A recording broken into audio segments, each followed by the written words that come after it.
Hello, good afternoon. You're watching Closing Trades in ET now. I'm Anisha Jain, and for now the picture seems to be a bit iffy, and I say that because the market has taken a turn for the worse. The Nifty is close to the lowest point of the trading session. Quite a bit of correction from the highs of the day is what we have seen.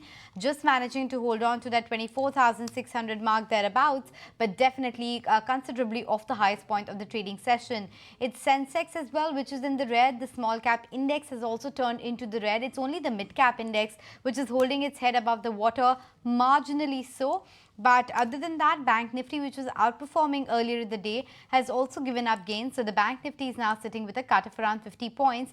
HDFC Bank has retraced quite meaningfully. It was up almost 2% at one point of time. Now it's up only 0.8%. Ditto can be said for other banks as well. SBI, for instance, has moved into the red. It was cruising around the green line very handsomely earlier, but now under pressure. FMCG, of course, has been a pain point, so that Godrej Consumer Update has put the spanner at works for across the sector, and some of those stocks, the 3-stock tracker will come up for you on the screen, because we were pointing out as to how Tata Consumers, HUL, the likes of Marico, Dabur, across the board, there is that pressure point as far as FMCG is concerned. Some of those stocks might come up for you on the screen. There's also the Pharma Pack, which is, on the back foot today. The Biosecure Act seems to have got delayed. So a Loris, a Divi's, a Piramal Pharma, all of these names are under pressure on account of the that news flow coming in on the Biosecure Act delay, and those stocks up for you on the screen. What's holding out okay is the textile names. There is that increased opportunity for the Indian textile companies given the unrest in Bangladesh, and that's what reports are suggesting. And we spoke with them, with the association guy, and he talked about how order inflows have increased by 15 to 20%. So a Trident, a Wellspun Living, Vardhaman Textile, a Gokul Das Exports, a Rajesh Exports, pick up any of these textile companies, they are holding out in the green on account of that increased opportunity coming in as a Bangladesh +1 kind of trade. But that's how the setup is looking like right now. Let's welcome on board Naresh Mirani as well as Kunal Bothra as always to talk to us about technicals of the market. Kunal, you go first. Do you think it's only pharma which is breaking the back for the market, or there is that a bit of a weakness and a selling pressure which is creeping in? Yeah, I think some bit of weakness coming out for few sectors, but then broadly I think the Nifty as well as the Bank Nifty are still into a range. I think we are holding on to that 24,500, which I believe could be a fresh ease of support for the Nifty, and we are trading much above the 53,000 mark, which is again which was a recent resistance for the index, and that's changed its behavior towards now being a support for the Bank Nifty over the very near term. There are not too much of a negative price action for stocks in terms of follow through downside. So stocks which are trading on to a breakout mode on Friday, those stocks are taking a bit of a pause for themselves, and the ones which had seen sharp selling pressure, they've seen mild bit of follow through price action. So it's literally a day where the markets are taking a bit of a pause, and we expect that this action could probably continue for the next couple of days. Okay. Nishal is also there, Nuresh is also there. I just want to mark the intraday graph once again, because that in a sense is telling you that the elevation at higher levels for the market seems to be missing.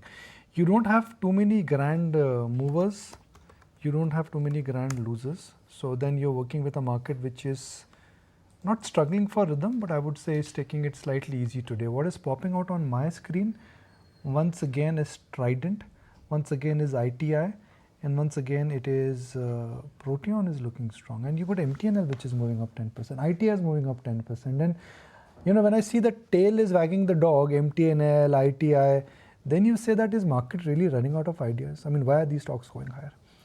Nichal, what's your sense? I mean, do you think we've made a reasonable comeback from the recent low? Do you think we've now reached fair value levels, or this market could extend itself on the upside by another 5-7%?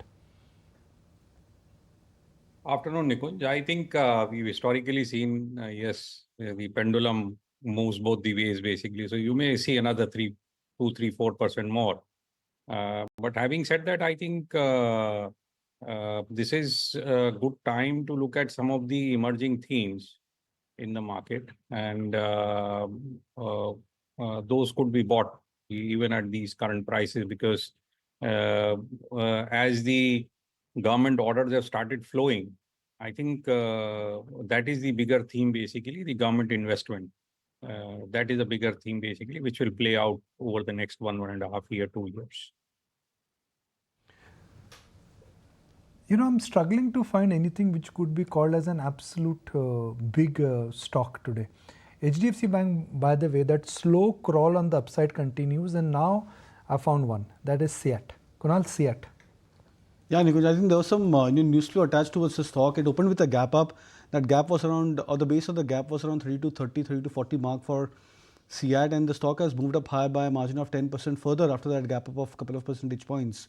So I think it's a very strong price action day. Volumes are also one of the best volumes day for CEAT, and this also gels with many of the other tire stocks. I was looking at JK Tires, and then Apollo Tires, Balkrishna Industries. Even the Balkrishna Industries is one of the weaker ones in terms of price performance, but I believe that it's more of a synchronized pack move for the tire stocks. CEAT, of course, after this gap up, now establishes a strong base at 3200 mark. So keeping that as a stop loss, traders could hold on to their long positions.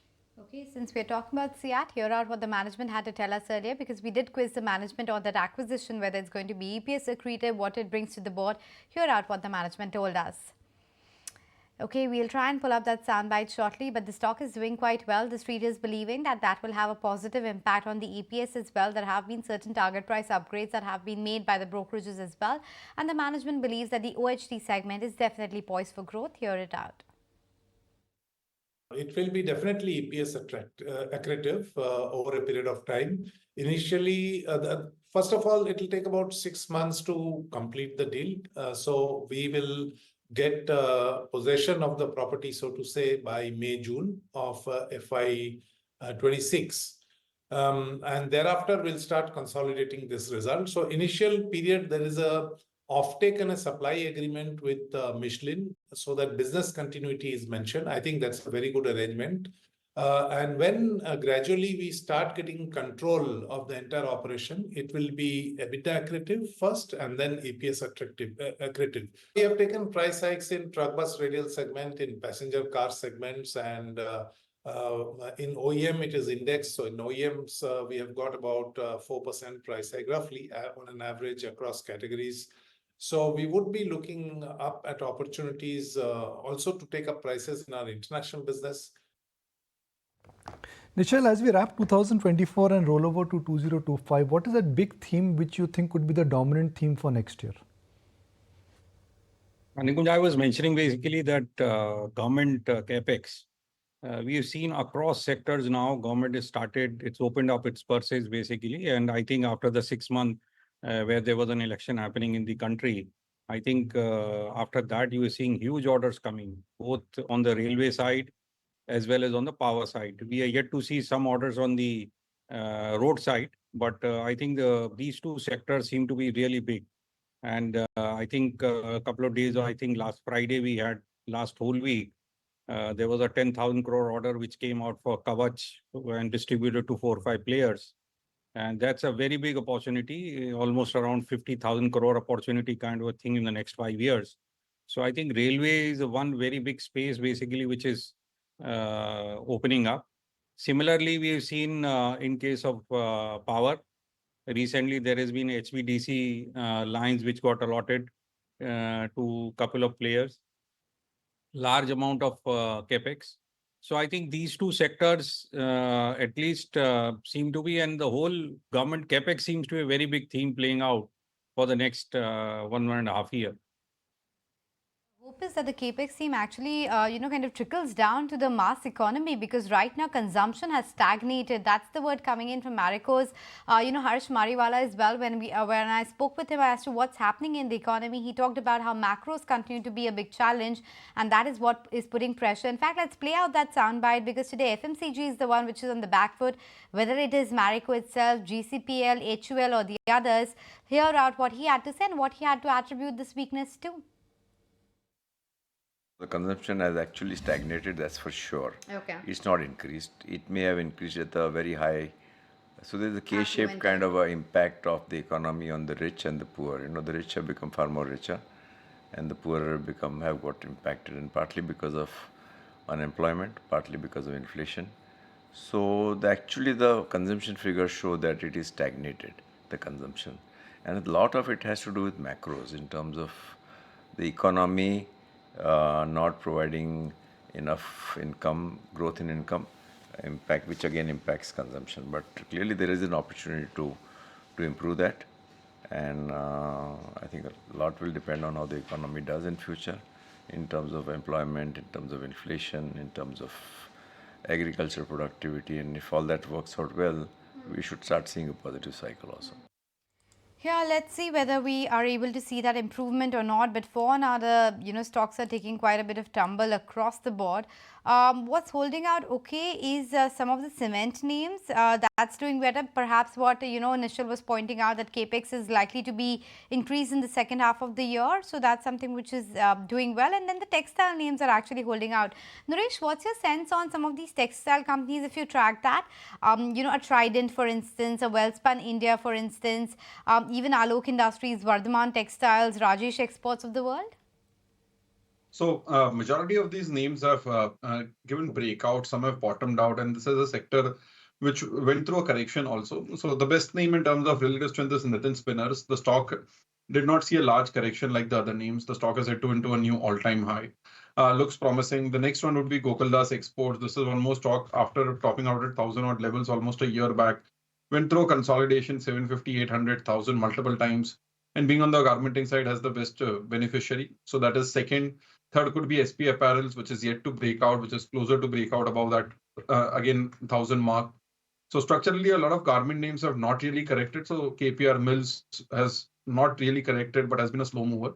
So one is looking at garments. Next comes into home textiles. Himmat Singh Kasir is the one which has seen the maximum volumes. And then you go to Nitin Spinners. Apart from that, there are many small cap textile names which have started popping up on charts. So looks promising, the whole sector. Looking at the metal index, Anisha, that's the only one which is, I think, showing signs of recovery from the day's low. Look at the metal index. There you go. Days high. Kunal, क्या हो रहा है? Yeah, that's a sector which I think looks attractive. No China. Everything in metal No, there is into that China. news of China's stimulus, right? There is an important meeting lined up this week where they are going to consider stimulus again, and that chatter has increased again around a stimulus. And that's what the reaction is every time. See, on Hong the Kong was up metals 3% last when I checked. My point is the stimulus are like saying that you're trying to just move somebody out from a ICU to a normal ward. The patient is still in the hospital. So is that good enough? And the China trade, which in a sense came back as like the most popular trade, has not really been a successful comeback trade. It lasted for like a couple of days, which is what all trades do, but it has not translated into a reality.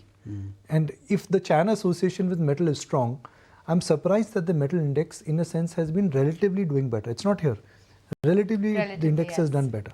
And when we know that the local steel prices are under pressure, we know that there is talk of an anti-dumping duty.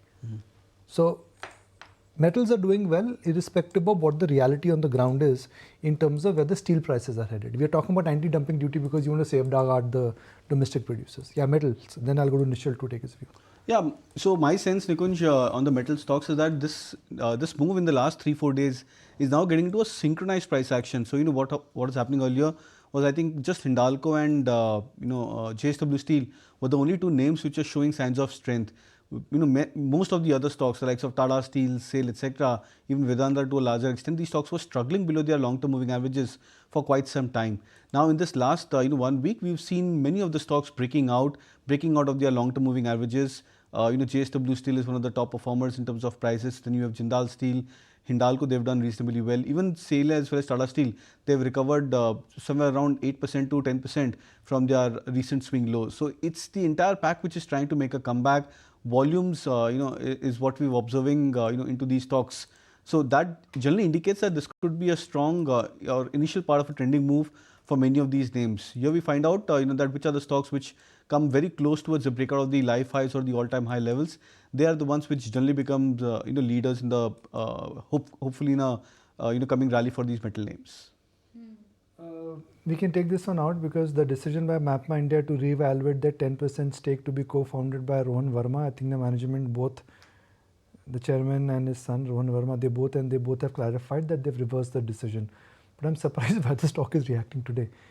Are you part of that interview, right? No, so I didn't do the interview, but I remember them saying that the 35 crore by the company is something that they've reversed. They hadn't reversed the 10% decision. No, they had also. I mean, At least that's what I remember. Okay. 35 crores is what I remember that the company will not put in. 10% was something that was going to be the case.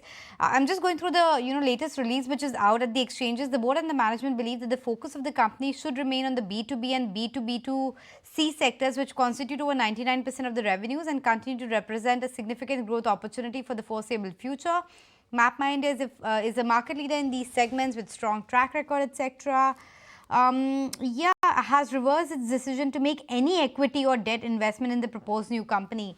So the much I remember, I was sure about debt not being a part of it, that 35 crore. I wasn't sure about that 10% stake coming in. But I think it will deserve a bit more look into this matter, because if the company is not even getting 10%, then are they just kind of divesting the stake, and exactly how it's going to pan out? I think I have more questions rather than answers at this point of time.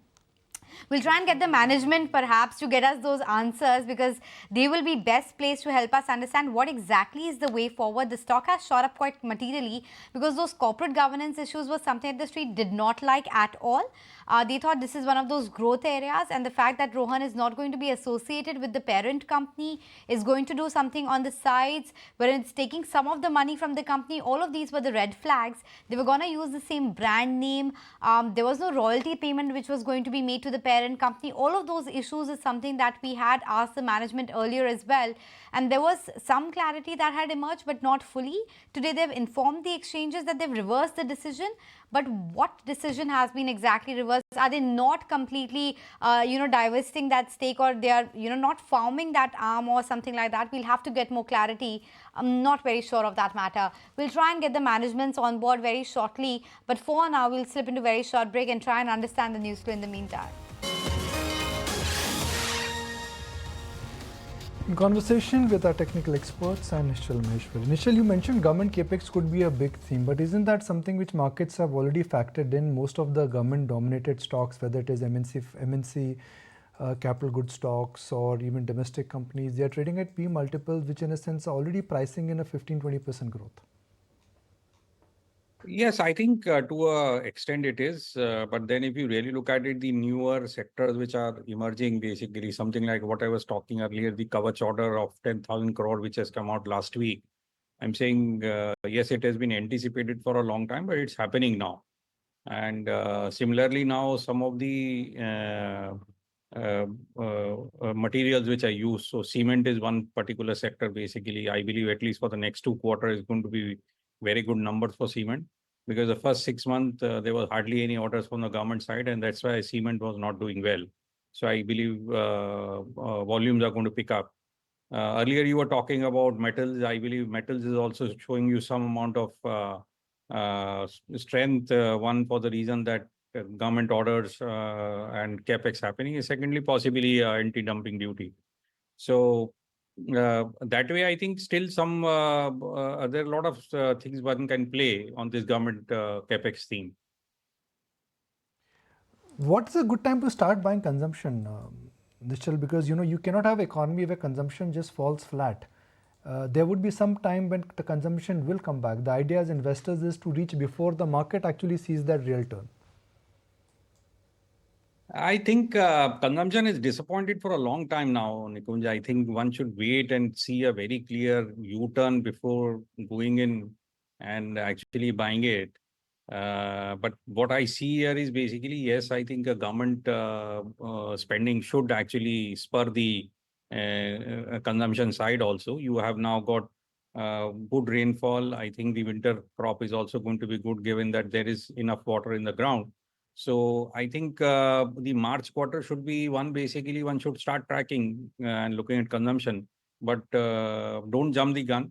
Wait for a clear indication from the companies that they are start seeing growth once again on the ground, because now the disappointment has been a very long one, basically. So you don't really want to preempt it now. Coming in on consumption in the last few minutes, apart from CEAT Infosys, which is of course climbed quite a bit, there's Blue Star, which is doing quite well in the trading session. There's a bit of a recovery when it comes to Metropolis Health as well, and Westlife Development too, from the lows of the trading session, is perking up a bit in the last few minutes. So just watching out for some of these names. On the losing side, however, Chalet Hotels is giving up. Lupin is under pressure. Concord Biotech is seeing a bit of a decline from the highs of the trading session. Kunal, wanted your take regarding Blue Star. That stock is doing quite well, and Metropolis Health as well. So Blue Star, on the short-term charts, when we looked at the recent, price trend, the stock has rallied from, I think the recent base was around 1880, 1900 for the stock. It's moving towards the previous highs of 2150, 2200, which it had hit in the month of, September and October start. And from there on, the stock had gone through a correction. So I think on the back of higher volumes, this move looks to be a lot more stronger for Blue Star, and my expectation is that in this leg of up move, the stock should be able to cross back above the previous highs of 20 to 50. The near-term targets, which one could look to set, for the stock on the short-term basis, and after this 200 to 50 pointer correction, should be on the upside of 200 points for Blue Star, which means closer to 2400, 2450 could be a potential target range for the stock. Okay, point taken. So that's a view coming in on this one on the charts. Just taking stock of what else is happening in the markets. For the frontline index, we just continue to be around the 24,630 mark. L&T is one stock which is showing quite a bit of strength at this point of time. Just wanted a better sense around that. Naresh, what's the view on L&T? So L&T looks very promising, major breakout in the making. So if you look at the last 6 to 12 months, there were 3 attempts to 4 attempts on the lower end of 3250. We saw it on election day before that. And on the upside, there have been 4 to 5 attempts around this 3850 to 3900 mark. This was the highs back on the opinion day, poll day, as well as back in April of this year. We finally broken out above those levels today. So it's a clean breakout, buy at current levels as well as on dips. This could be setting up for a move to 4,500 eventually. He's looking good. On that note, Nishal, we let you go. Thanks so much for making time and speaking with us. Just taking a quick closing trade idea from our technical experts, Kunal. So that'll be a buy on Jubilant Food. That's a chart which is looking extremely attractive. Now trading closer to 700 mark, 690 thereabouts for Jubilant Food. Would look out for targets in the range of 725 to 750 over the very near term. Naresh, what about your closing trade idea? So that would be a buy on Muthoot Finance. The stock looks interesting, showing a lot of relative strength, crossing the last 1 month highs above the 1990, 2000 mark. Could be headed into new all-time highs. Would keep a stop loss below 1950.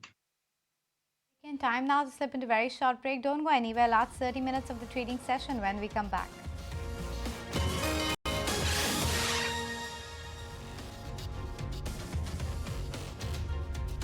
All right, Mayur Joshi also joins us and we are in conversation with our technical experts. Markets are just flirting with this 100-point range today, and metals is where the outperformance now seems to be real.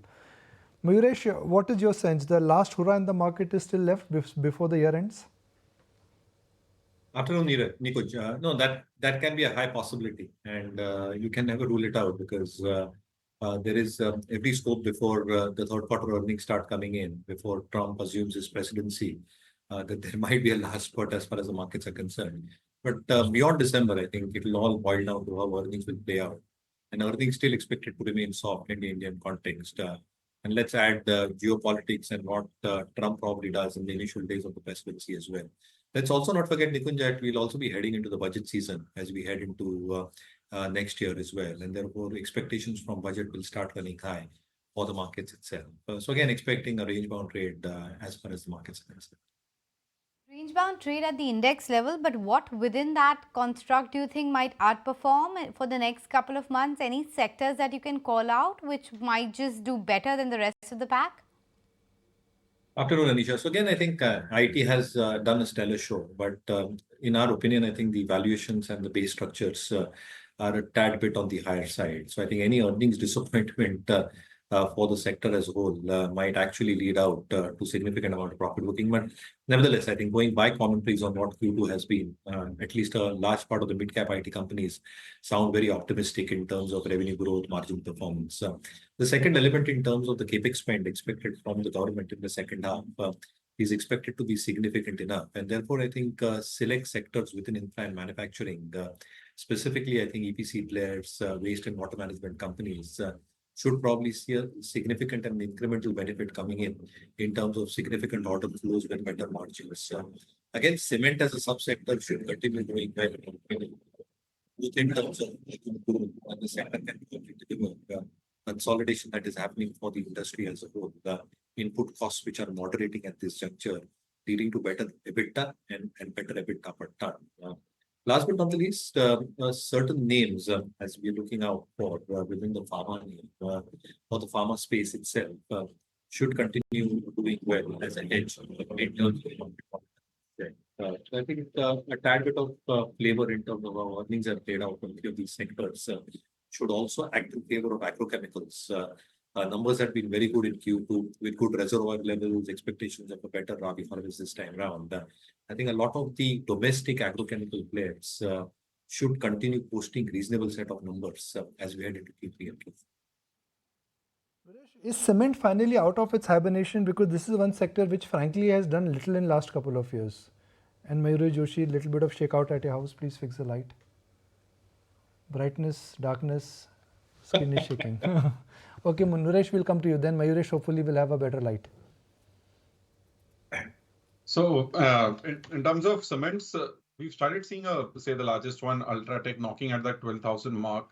A lot of other names have started basing out. So Shri Cements has been sideways for the last 3 years, is knocking at that 28,000 mark. So starts look interesting across the board. Even the smaller names you've seen some breakout. Would continue to like say Dalmia Bharat and Ultratech Cement in the two names. Dalmia Bharat has made multiple attempts around 1950 for the last 6-8 months. So one smaller name and one large name. Kunal, the month belongs to cement. Will the quarter also belong to cement? And will the coming quarter also belong to cement? Yeah, I think few of the names are looking quite attractive. Ramco Cement is something which I had seen on the charts. That's a very interesting name. The stock is coming back into a multi-year breakout highs. I think 1100, 1080 was the previous highs for the stock, and it's now coming very close to that.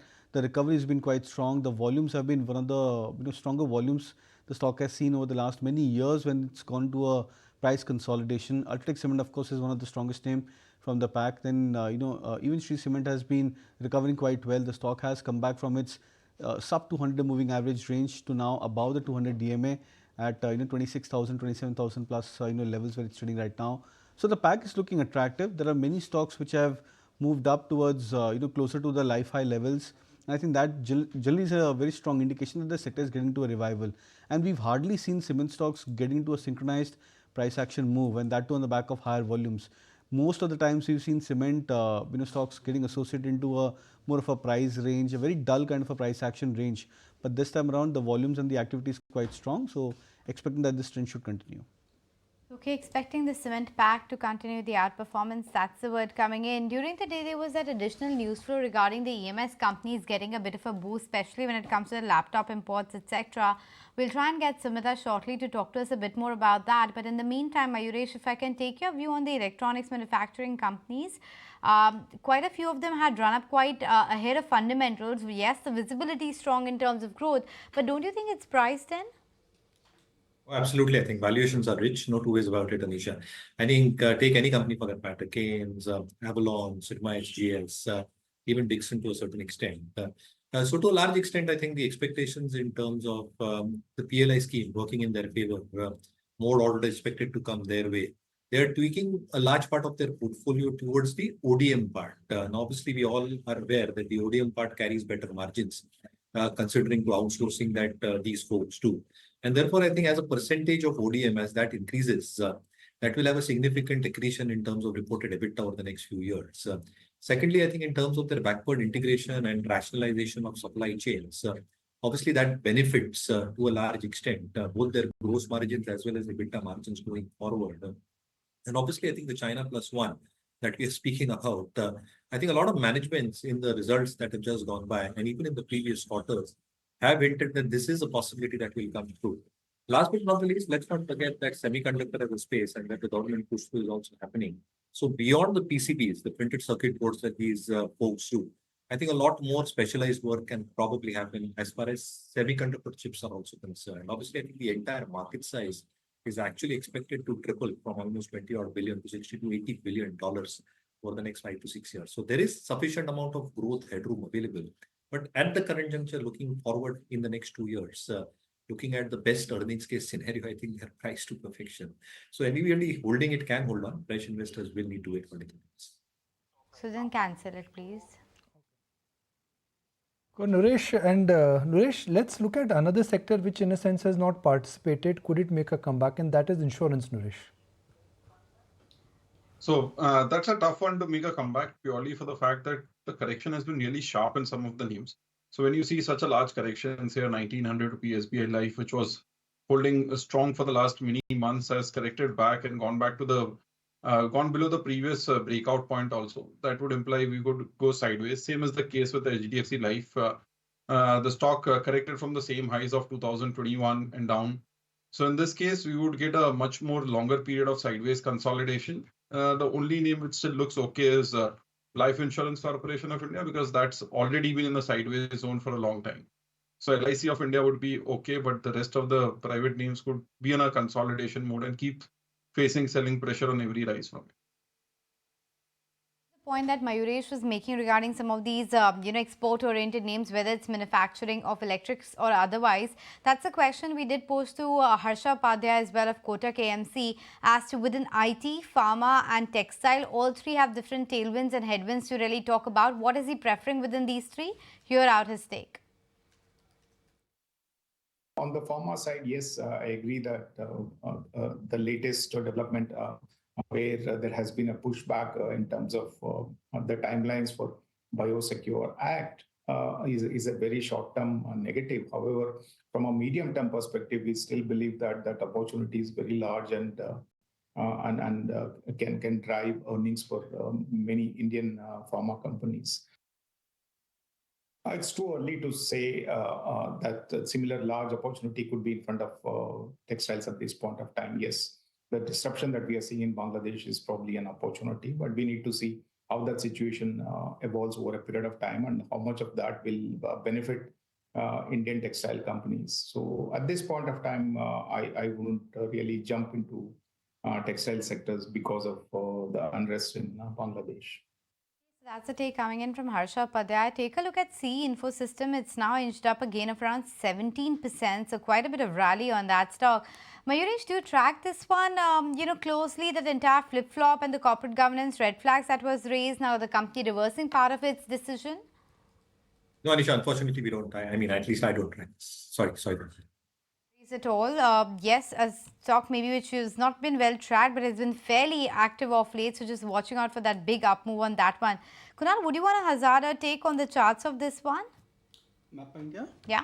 Yeah, I think I was looking at the charts for the stock in the recent past, and there was a point when the stock had risen above its long-term moving averages towards 2600 levels in the month of June, July.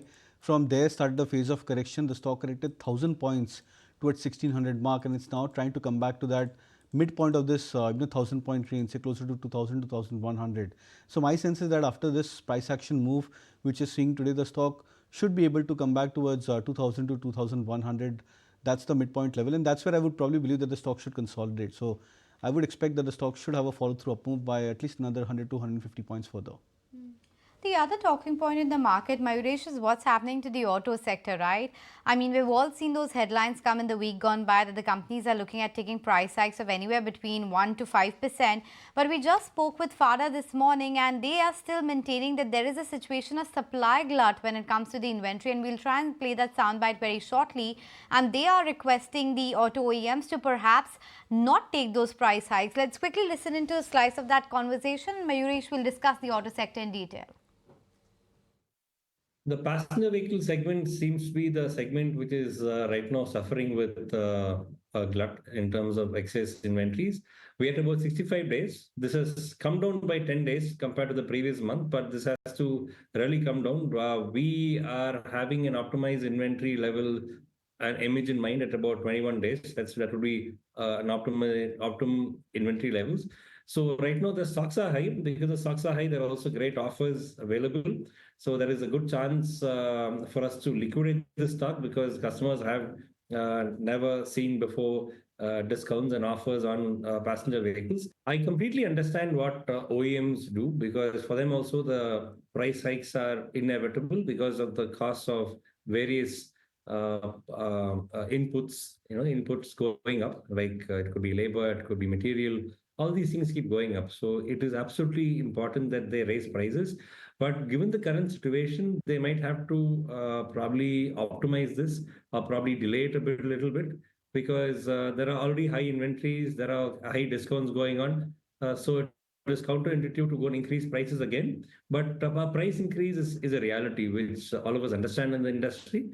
But I would really request the manufacturers to think about it, because this would not be a great time to increase prices given the factors which are prevailing. 20 minutes to go and then we'll get the market final rates. It's turning out to be like an okay day, just like a passing day where you picked it up from where you left on Friday and then you say, okay, nothing big in terms of a move, no large news flow.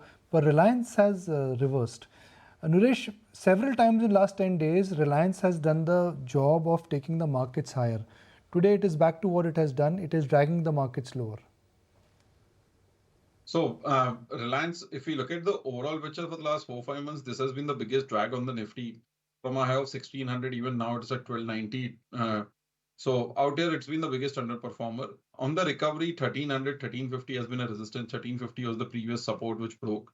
So for now, it seems like making a base out here. We made a bottom around 1230 odd levels. So till the time it holds about 1270 levels, the bias would be positive. It could again go back to 1350. But still remains the relatively weaker stock in the whole large cap heavyweight space. But for now, I would expect 1270 to hold and 1350 to be a resistance. This could be a range bound move for the next at least a couple of weeks on Reliance.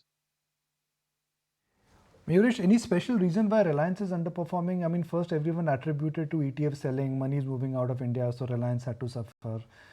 Then everyone said the debt is going higher. But despite the fact that markets have made a comeback, Reliance is gaining less and falling more. So Nikunj, I think 2-3 reasons. One, again, on the retail side of things, specifically when it comes to Jio, you've seen the subscriber loss that has probably happened for both Jio as well as Airtel. And BSNL has been surprisingly adding subscribers with their launch of their 4G and the 5G SIM as well. Obviously, with ARPU increases that have probably happened, what kind of an incremental benefit does take place is something like the street will like to see. Obviously, with the festive season around, Reliance Retail should bounce back sequentially. And therefore, I think the retail businesses should have a steady state going ahead. Some offsetting factor, as I said, as far as the Jio business is concerned, in terms of the subscriber and the SMS market share.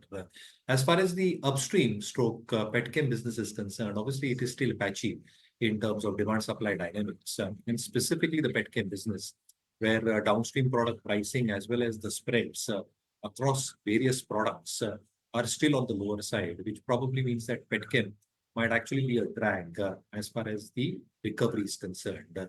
Obviously, as far as Singapore GRMs are concerned, because Reliance has optionalities in terms of different feedstocks, it might be a tad bit better. But again, I think that might be a little bit, again, softer as we head into the next 2 quarters as well. Obviously, the new energy businesses, how do they ramp up, specifically in terms of project completions and therefore utilization levels over the next few quarters is something to be seen. So I think the street probably expects softer numbers coming through from most verticals of Reliance going forward. And that's a large part of why Reliance is probably underperforming.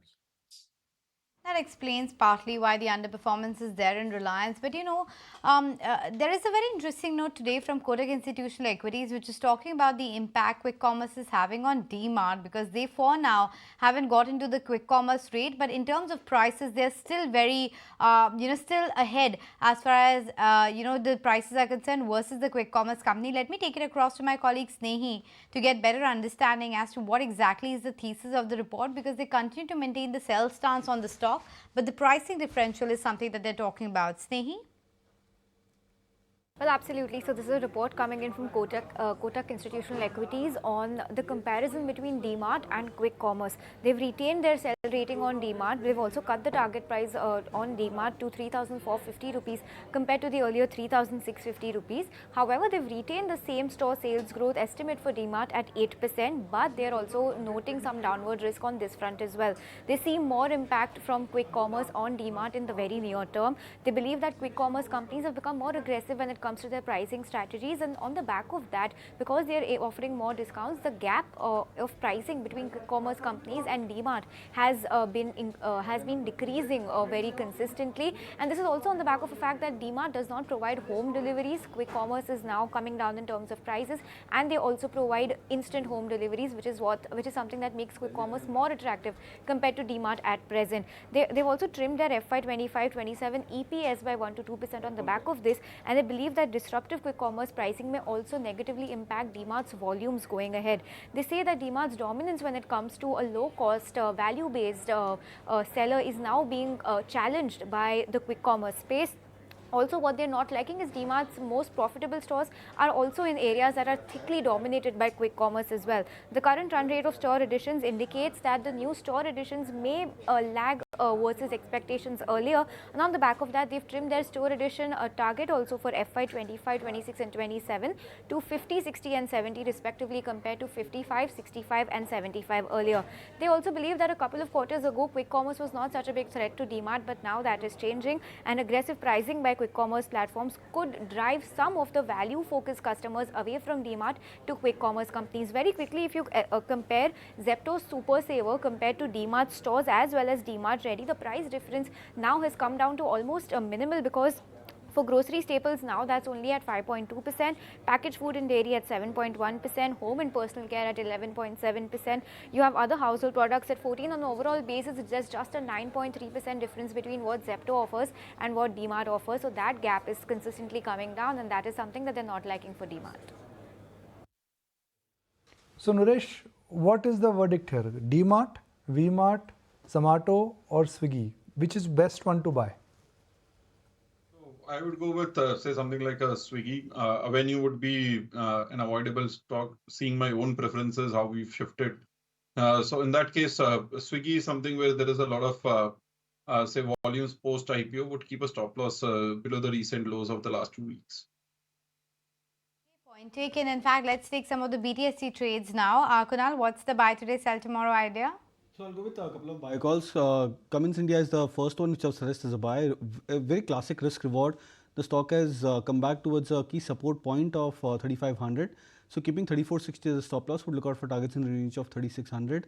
And the second would be a buy on Pidilite Industries. After 4 days of price correction, the stock has formed a bullish hammer pattern on the daily charts in terms of candlestick.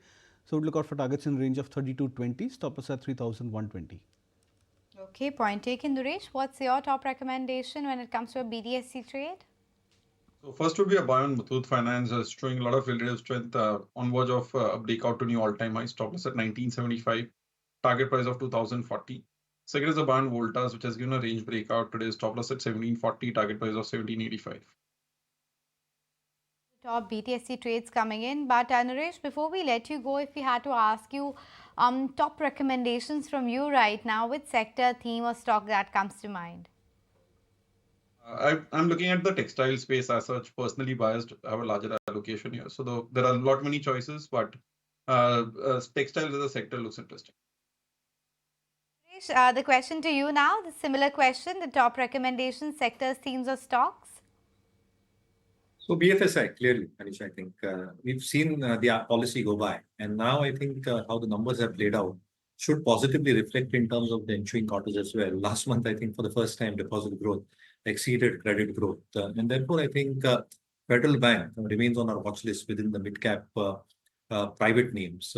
Strong set of numbers as far as NI is concerned, NIMs are concerned, as well as profitability is concerned as well.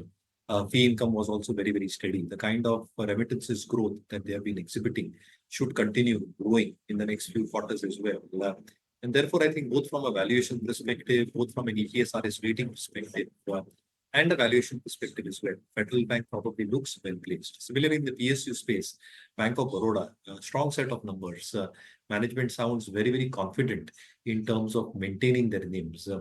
Obviously, in terms of how their credit deposit ratios are playing out and the legacy accounts that they probably carry in terms of deposit growth, that should have a steady state show as well. Provisioning is extremely high at this juncture, and therefore any write-offs that they've done in the previous quarters, which a lot of banks have alluded to, should probably start reflecting in terms of better profitability. So Within the agrochemical space, Paradeep Phosphates is something that we are keeping on our watch list as well. Strong growth that has got exhibited. They are expanding their backward integration facilities and capacities. Debt has come down quite significantly on their books. Farm gate prices remain strong. Input costs have probably come off quite a bit.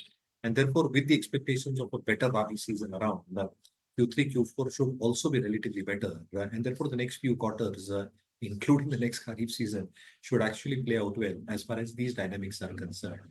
So I think a few of the banks, as I said, a few of the agrochemical names like Paradeep Phosphate or even Sumitomo Chemical names, these stocks should continue.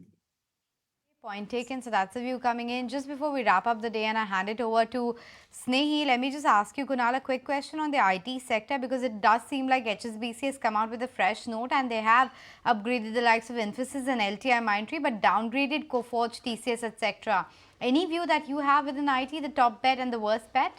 Well, in fact, Wipro is one of the strongest names so far from the large cap IT names. The stock has confirmed a breakout multiple times over the last 1.5 odd week in terms of the previous swing highs. The previous highs for the stock in terms of adjusted price value was around 280, 285. That's been broken. The stock is up higher, margin of 20-25 points further from those levels. So that's one of the strongest name so far from the large cap IT space. Okay, ending the day close to the highest point of the day. But with that, let me thank all of you gentlemen for joining us and hand it over to Snehi for the closing picture. Well, absolutely, Anisha, to sum it up, it's been a rather lackluster trading day coming in for us. You still have a 0.2% cut coming in on the Nifty, but nonetheless, we are poised to close above 24,600, so it's looking good at least on that front. Sensex also then 0.2% lower in tandem with the Nifty, but above that 81,500 mark, so no complaints there as well. Let's pull up the broader markets because they have been the real outperformers in today's trade, and surprisingly, Midcap has also outperformed small cap today. Midcap index is up 0.5%. The small cap index also not doing too bad amid a beaten down market, 0.2% uptick coming in on the small cap index as well. Advance decline ratio very evenly distributed between both of those advances and declines as well. If you take a look at what India Wix has done today, it's down almost 0.4%, so not much to worry about on that front as well. Let's quickly take you through some important some sectoral gainers and losers. It was a shining day for the metals coming in throughout. Nifty metal was up 0.6%, followed by IT, realty. These were your only sectors in the green.